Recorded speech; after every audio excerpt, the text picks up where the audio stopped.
Tá aí, ó. Vamos. Só hoje talvez a gente entenda. Hoje, ao final da aula, a gente vai talvez entender ou refletir a respeito da liberdade do autoesquecimento. Apesar desse ser um tema central no livro, eu acho que só hoje no final que a gente vai conseguir dar uma refletida a respeito dele. E a gente já está no finalzinho, né? Semana que vem é a última aula. O texto de hoje é de novo aquele de Coríntios, mas focado nos versículos 1 a 4 do capítulo 4, que eu transcrevi aqui para a gente. Portanto, que todos nos considerem servos de Cristo e encarregados dos mistérios de Deus. O que se requer desses encarregados é que sejam fiéis. Pouco me importa ser julgado por vocês ou por qualquer tribunal humano. De fato, nem eu julgo a mim mesmo. Embora em nada minha consciência me acuse, nem por isso justifico a mim mesmo. O Senhor é quem me julga. Pois bem, é esse pedacinho aqui que é objeto da nossa reflexão de hoje. Encontrando a nossa identidade. A semana passada a gente falou sobre o ego, né? Os 4 tipos de ego e falamos da queda e desse ego inflado, que é o nosso ego humano, mas ao mesmo tempo que ele está inflado, ele está vazio e só pode ser saciado com Deus, né? Então a gente precisa encontrar a nossa identidade, porque a gente sabe que a nossa identidade humana pós-queda é uma identidade que está doente. Então vamos ver se a gente consegue encontrar um caminho. Paulo fala ser julgado, né? Ser alvo de um veredito, receber uma condenação ou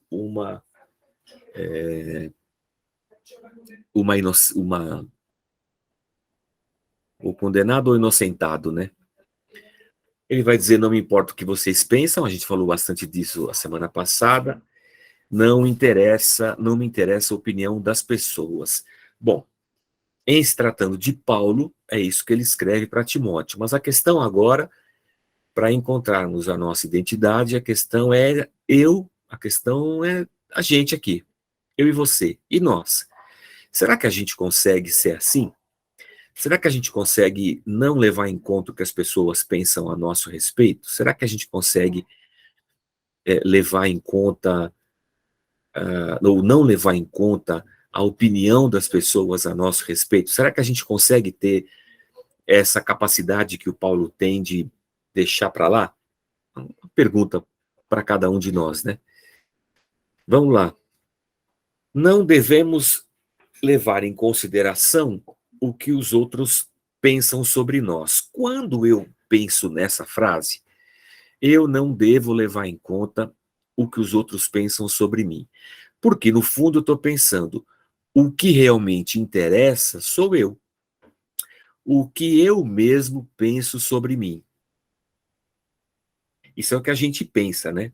Não é o que Paulo pensa, mas é o que a gente pensa.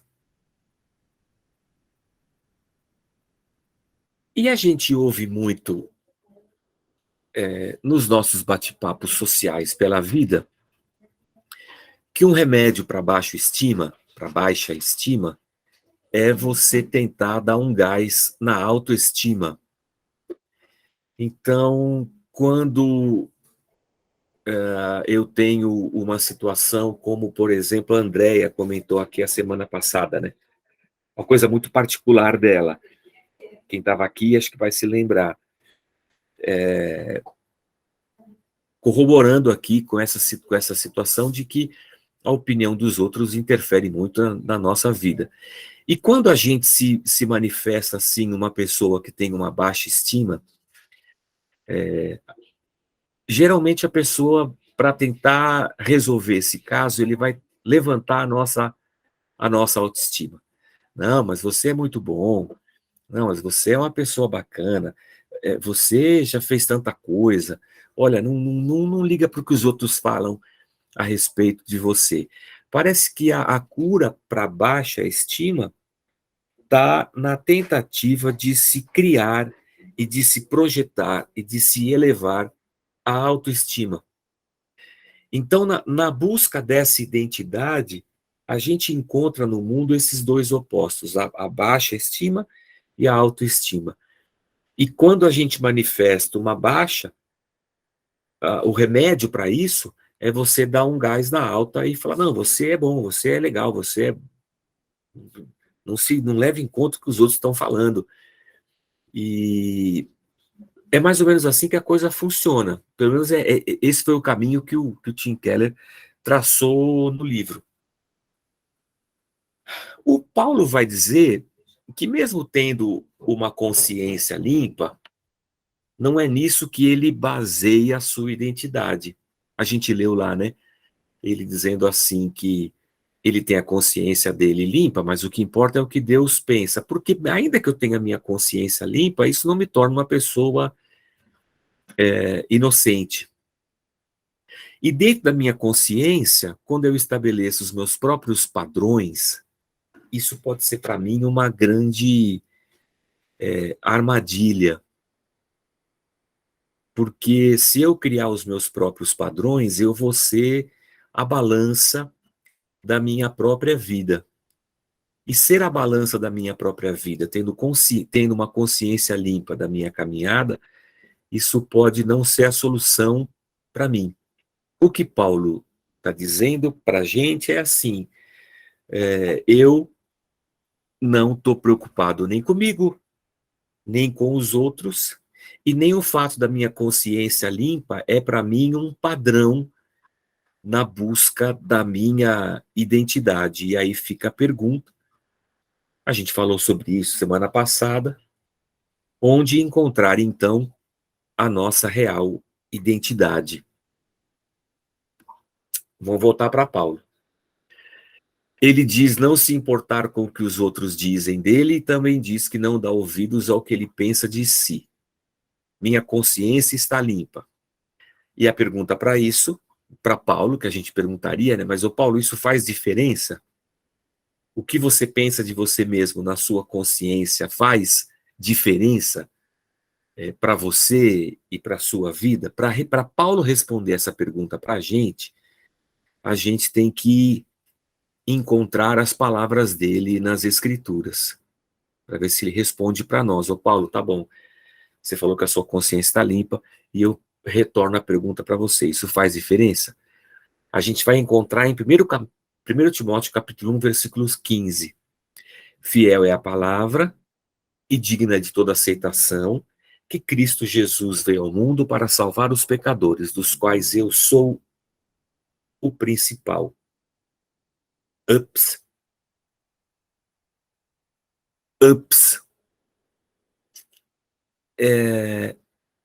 Parece que Paulo tinha uma consciência quando ele olhava para si e via os seus pecados, ele se considerava o principal dos pecadores.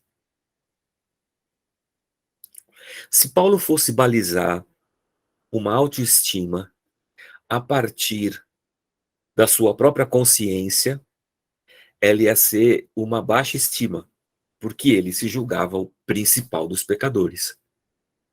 Era assim que Paulo se via. E aí está a armadilha que a gente comentou alguns slides atrás.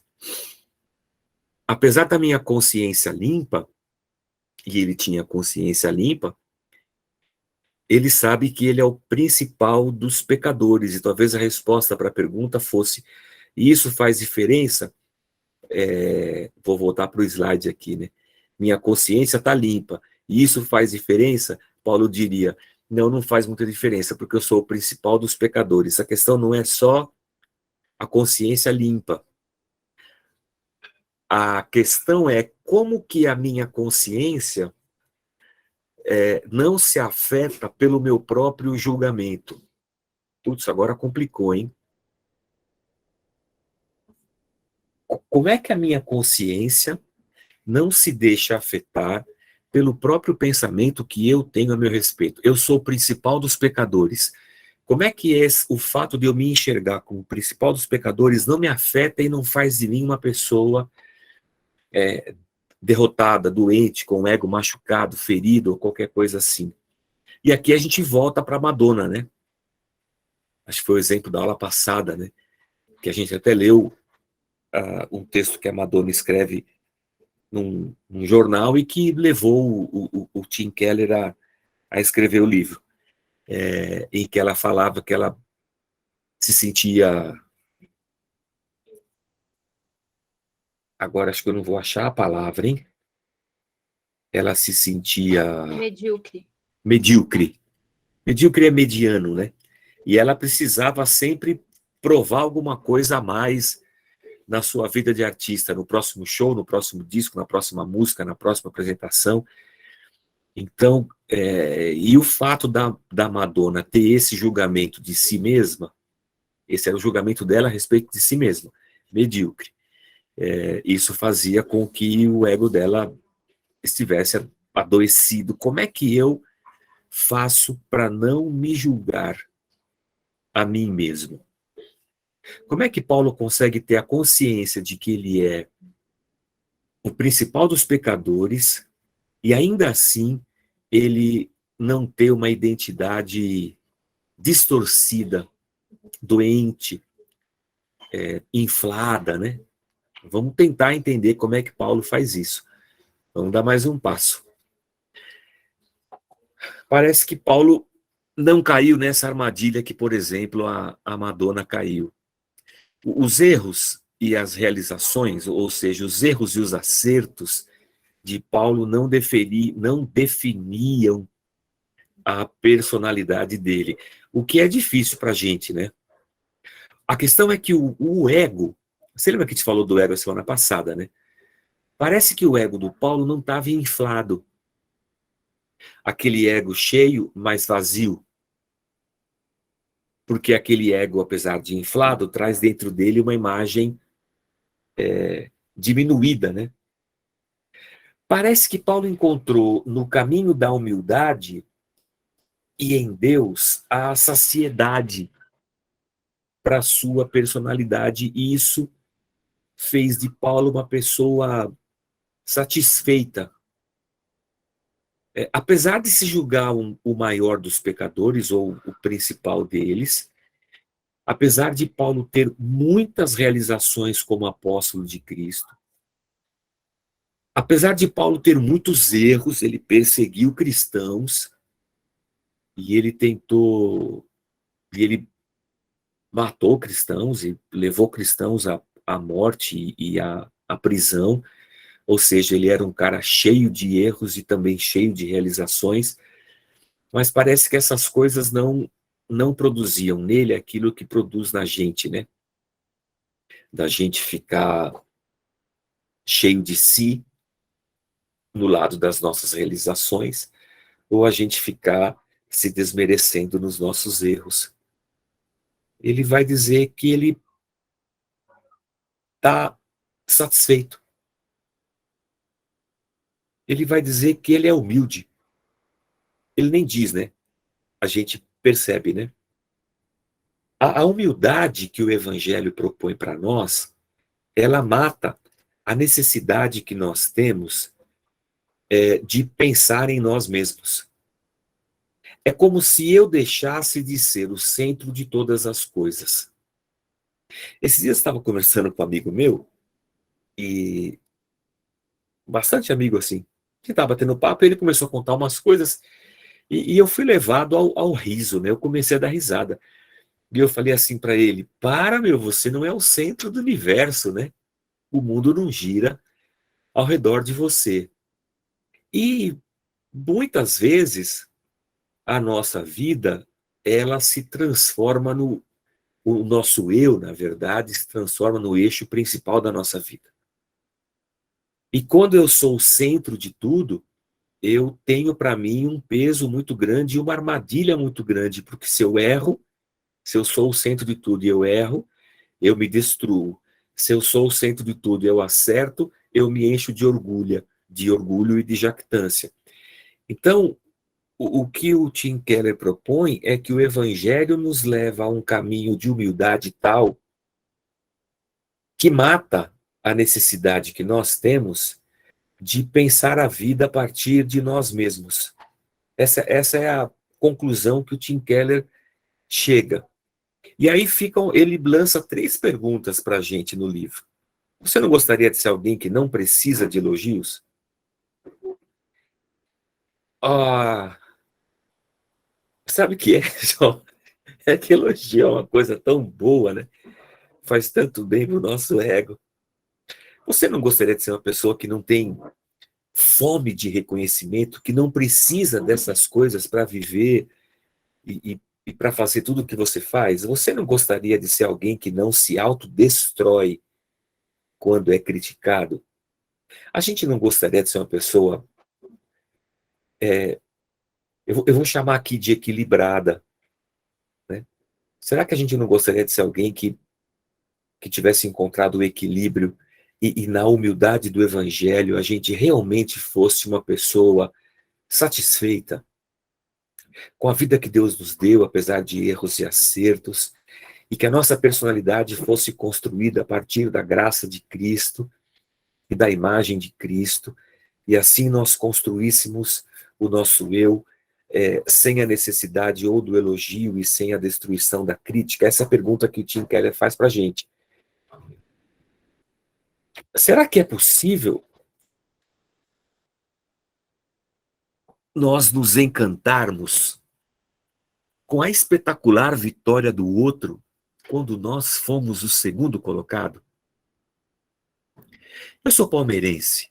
Será que seria possível eu elogiar o time adversário quando ele vence o meu, porque eu reconheço que o time adversário foi melhor e o jogo dele foi espetacular, e eu fico encantado com o fato de ele ter demonstrado tamanha destreza, apesar de eu ter sido o segundo colocado?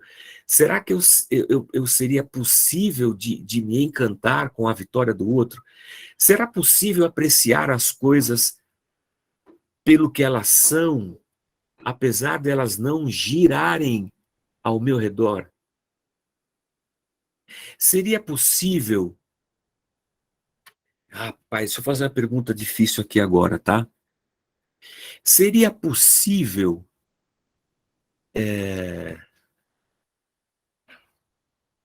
por exemplo, eu vou partir da premissa que eu sou um, um discípulo do Lula, Luiz Inácio Lula da Silva.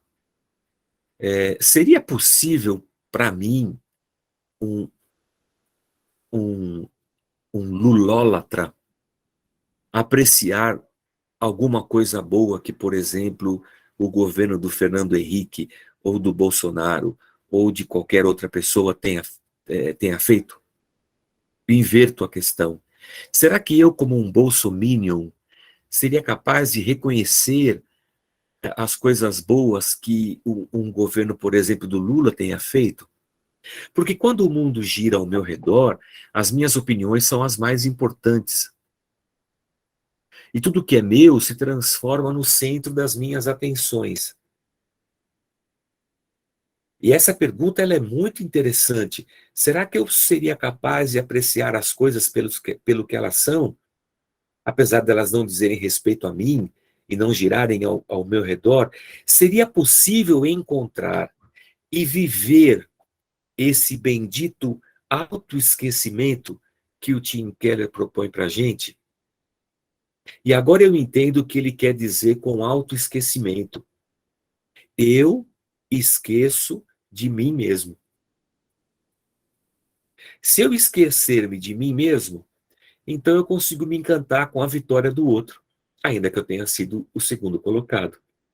Aí, se eu conseguir encontrar o caminho do autoesquecimento, eu vou apreciar as coisas pelo que elas são, mesmo que elas não estejam girando ao meu redor, mesmo que elas não tenham dado certo para mim, ou qualquer coisa desse tipo, afinal de contas, eu não sou o centro do universo.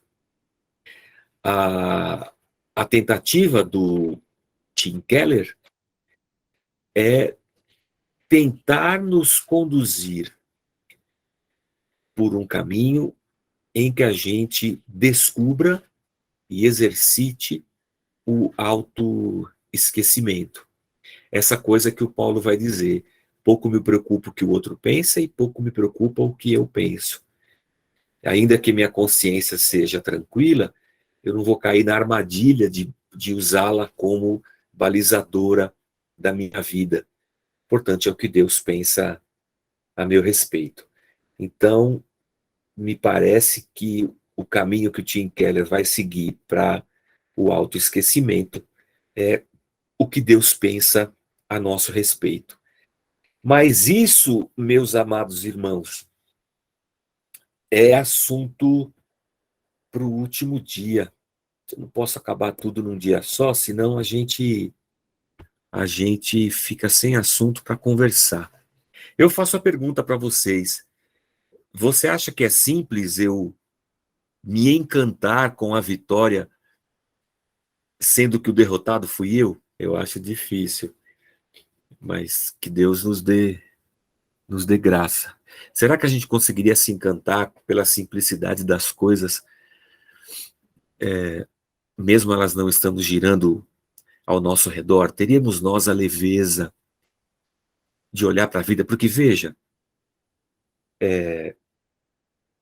quando eu falo assim, Deus é bom, Deus é bom.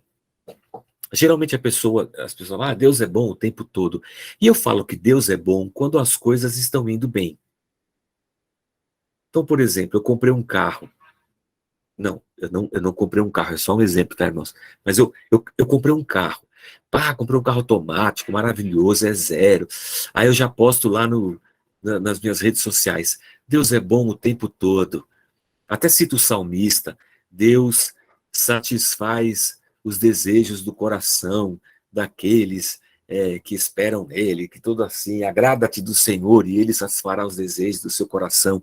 Ou seja, eu consigo ver bondade em Deus quando essa bondade diz respeito a mim, porque na minha cabeça eu sou o centro do universo. Seria eu capaz de ver bondade em Deus quando as coisas para mim dão errada? Esse é um ponto, dão erradas, né? Esse é um ponto para a gente refletir. Porque se eu só reconheço a bondade de Deus nas coisas que ele, nessas pequenas coisas que ele faz, é sinal que eu não consigo ver a bondade de Deus no fato dele nos amar, por exemplo, dele ter enviado Jesus Cristo para nos resgatar, no fato dele ser um Deus imanente, um Deus presente, um Deus que nos ouve. A minha alegria estaria restrita a coisas pequenas que giram ao meu redor. E eu deixo de ver a beleza de Deus.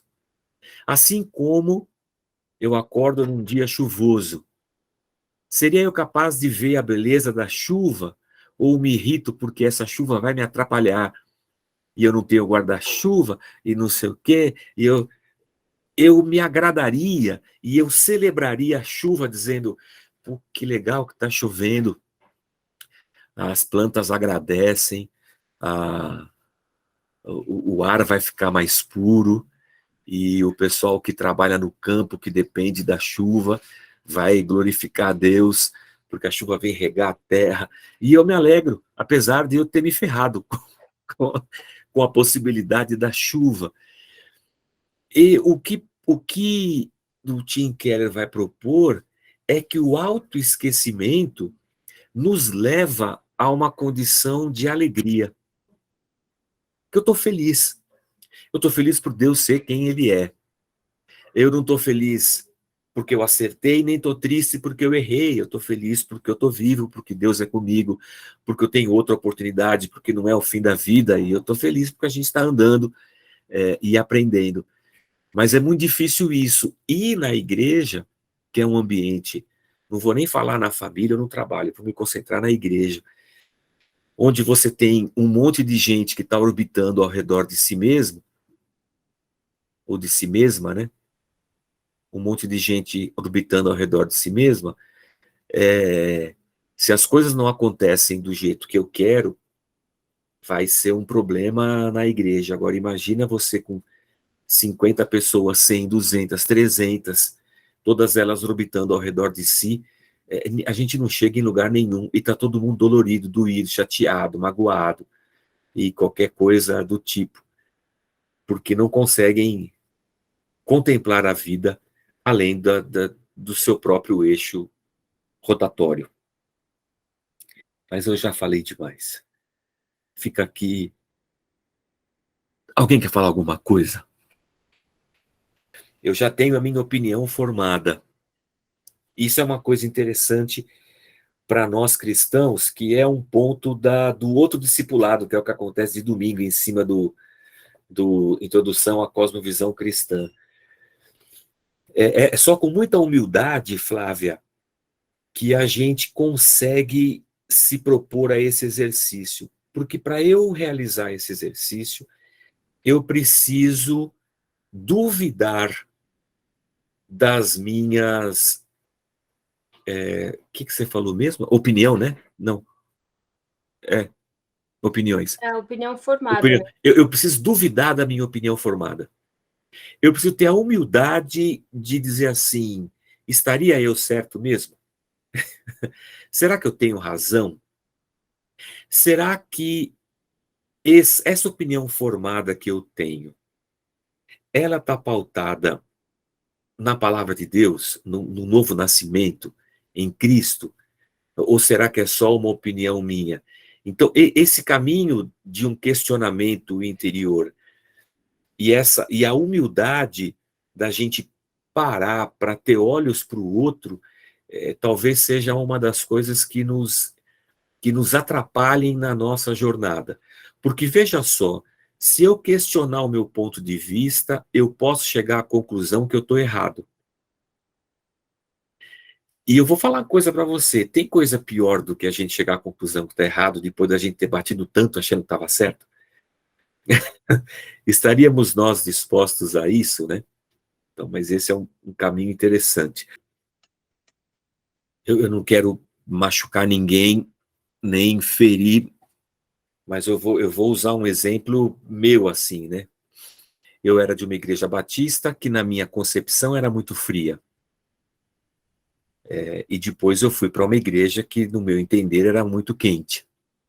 Era mais carismática, né? Mais cheia do espírito. E a gente tem uma imagem de espiritualidade e de presença do Espírito Santo e de presença de Deus como alguma coisa que nos eleva e vai nos fazendo cada vez mais, levando cada vez mais para próximos de Deus.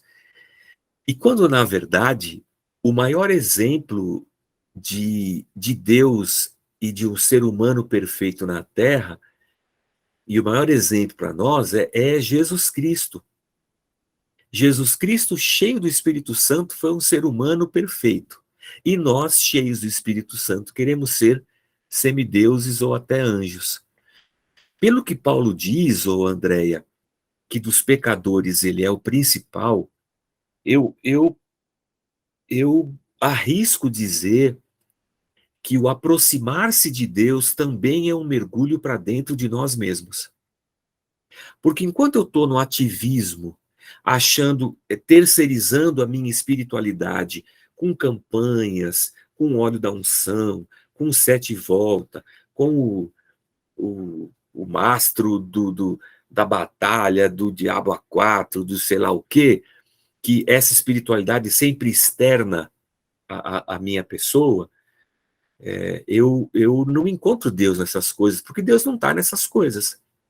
Mas quando eu vou para dentro de mim e eu me reconheço pecador, e como pecador eu busco a graça de Deus, a Bíblia começa a ganhar um outro sentido para mim. Porque ela começa a me revelar e a dizer quem eu sou, e a mostrar as minhas imperfeições e as minhas sujeiras. E quanto mais eu mergulho para dentro, mais eu encontro a misericórdia de Deus, a bondade de Deus, a compaixão de Deus, e mais eu vou encontrando Deus na palavra. E a gente não percebe, mas o salmista vai dizer isso, né? Senhor, tu me sondas e me conheces. É o Espírito Santo quem sonda o coração da gente, que vai lá para dentro, mas a gente não quer fazer esses mergulhos. Eu não quero perceber que eu estou errado. Eu não quero dar o braço a torcer. Eu prefiro caminhar com esse ego doente, às vezes, do que reconhecer a minha condição e buscar de Deus as soluções, né, para a minha vida. Eu não quero dizer que numa igreja carismática a espiritualidade esteja errada ou que numa igreja batista a espiritualidade seja fria. Eu estou só fazendo uma comparação de como eu via essas duas coisas, e não é uma nem outra. Na verdade, essa disposição nossa de nos aproximarmos de Deus, mas ao nos aproximarmos de Deus, nós vamos ter que nos aproximar de nós mesmos. E aqui é inevitável que eu cite para vocês aquela música do hino, música do cantor cristão, acho que é o 800, já lá para o final, acho que é 970 alguma coisa. Se eu quiser falar com Deus, tenho que ficar a sós. Eu tenho que soltar o nó da gravata, tirar o cadarço dos sapatos, tenho que calar a voz lá de dentro, e eu preciso fazer igual a Andréia. Eu preciso sair dessas muitas tarefas que a igreja me impõe e também das muitas tarefas que o meu ego me impõe. E encontrar no cicio, lembra de Elias na caverna? Que ele queria que Deus falasse com ele, aí passa um tornado e Deus não estava lá. Aí vem um rodamuinho e Deus não estava lá. Aí passa um sopro de vento assim e Deus estava ali. E a gente se despir dessas coisas e buscar em Deus que Ele nos fortaleça e diariamente a gente se dispor a esse exercício que a Fabiana falou. Tão difícil, mas que vai levar a gente ao caminho da alegria. Vamos ser felizes. E aí a gente vai poder cantar o hino, eu citei o 980, né, do irmão Gilberto Gil, aí tem o hino 982, que é do irmão Gonzaguinha, viver e não ter alegria de ser feliz. Cantar, cantar, cantar. Então acho que assim a gente consegue encontrar o caminho no autoesquecimento, o caminho da felicidade. Ai, que Deus ajude a gente. Oh, meu Pai. Oh, meu Pai. Que Deus ajude a gente. Eu não sei, mas eu acho que